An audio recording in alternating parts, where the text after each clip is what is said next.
60 साल की बूढ़ी बहन यूं अपने बूढ़े हाथ जोड़कर रात 12 बजे के करीब अपने भाई के पांव पकड़कर माफी मांग रही थी और कहती थी, भाई सारी गलतियां मेरी हैं, सारे गुनाह मेरे हैं, मैं इतराफ करती हूं, लेकिन सुबह मेरे बेटे की बारात जानी है, तुम जो है वो बारात में शरीक हो जाओ। अगर तुम नहीं आओगे तो मैं माशरे को क्या मुंह दिखाऊंगी कि मैं कितनी बेबराती हूं कि मेरे भाई भी मेरे साथ नहीं खड़े हैं।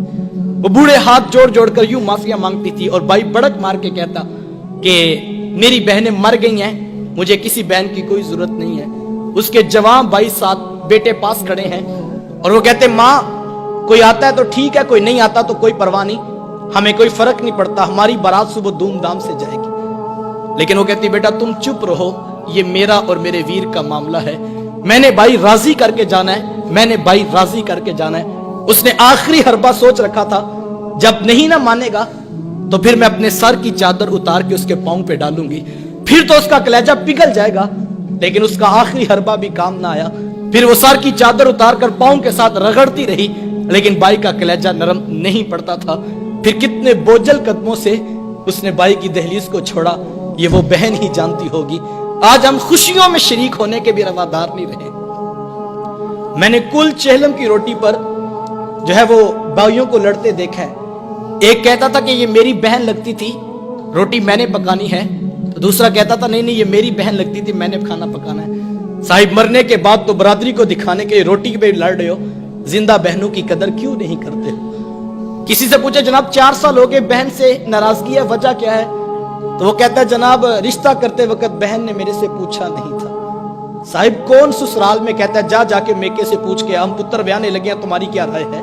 कौन ये बताता है, कौन ये इख्तियार देता है? ये बहनें होती हैं जो ससुराल की गालियां भी सुनती हैं और भाइयों को बताती हैं हम बड़ी सौखी हैं अपने घर में, तुम अपना इत्तेहाद कायम रखो, तुम आपस में बस माँ का घर बाप की चौखट आबाद रहनी चाहिए। लेकिन भाई इतना कुछ करने का भी रवेदार नहीं रहे हैं। बहनों को इज्जत मेरे हुजूर ने दी है। जब बेटी ज़बा की जा रही थी, बहनें जिंदा दरगोर की जा रही थी, माँ को मंडियों में बेचा जा रहा था, उस दौर में बीवी की क्या हैसियत होगी? जबकि आज के तहजीब याफ्ता दौर में भी कुछ लोग बीवी को पांव का जूता ख्याल करते हैं। मेरे हुजूर अज़वाजे मुतहरात के साथ जो मोहब्बतों भरी दास्तानें रकम की हैं, मुआशरा उनकी मिसाल नहीं ला सकता है। किसी को हुजूर हुमैरा कह के पुकारते हैं, किसी के लिए बकरी का बच्चा ज़बा करते हैं और गोश्त के मुख्तलिफ टुकड़े उनकी सहेलियों के यहाँ बेचते हैं। हुजूर कसरत से हजरत खतीजतुल कुबरा रदियल्लाहु ताला अन्हा का जिक्र किया करते हैं। सैयदा आयशा सिद्दीका रदियल्लाहु ताला अन्हा फरमाती हैं कि मेरा जो उनसे रिश्ता था तो एक दिन मुझसे ना रहा गया और मेरी जुबान से बेसाख्ता निकल गया।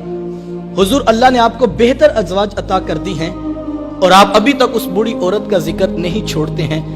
फिर हुजूर के चेहरे पे जलाल आ गया और हुजूर मैं ए आयशा मुझे खतीजा के बारे तकलीफ ना दो, जब पूरे मक्के ने मेरा इनकार किया था, एक खतीजा थी जिसने मेरा इकरार किया था, मैं उसे कैसे भूल सकता हूँ? जब जमाना मेरी मुखालफत करता था, माशरा मेरे खिलाफ खड़ा था, लेकिन एक खतीजा थी जो मेरी मोहब्बत का दम भरा करती थी। माते फिर मैंने हमेशा मोहब्बतों का इजहार किया और यही हजरत खतीजतुल कुबरा रदियल्लाहु ताला अन्हा है। जब उनका वक्त आखिर करीब आया तो सैयदा फातिमा तो ज़हरा रदियल्लाहु ताला अन्हा को भेजा और कहा, बेटा जाओ जाके हुजूर से चादर रहमत मांग लो। सैयदा हाजिर खिदमत हुई और आकर अर्ज की कि मेरी वालिदा चादर मांग रही हैं। हुजूर ने चादर भी उतार कर पेश कर दी और साथ फरमाया, बेटा के माँ से पूछो ये चादर क्या करनी है। ये कहते कहते हुजूर भी साथ तशरीफ ले आए और हुजूर मैं खतीजा तूने चादर क्या करनी है? अर्ज किया कि हुजूर जो मेरा बुखार है लगता यूं है कि जैसे जानलेवा साबित होगा, मेरी आरजू ये है कि मुझे कफन आपकी चादर रहमत में दिया जाए। ये हुजूर की सीरत का कितना बड़ा रेफरेंस है कि बीवी आरजू कर रही है, अगर मुझे शोहर की चादर में कफन मिल गया तो ये मेरे रब के हुजूर भी मेरी बख्शिश की जमानत होगी। हुजूर ने चादर भी उतार कर पेश कर दी और साथ तारीख साज जुमला इरशाद फरमाया, खतीजा तूने तो सिर्फ चादर मांगी है, अगर तू मुझ मोहम्मद की जल्द भी मांगती मैं वो भी उतार के पेश कर देता। अच्छी बात दूसरों तक पहुंचाना सदका जारिया है। वीडियो ज्यादा से ज्यादा शेयर कीजिए।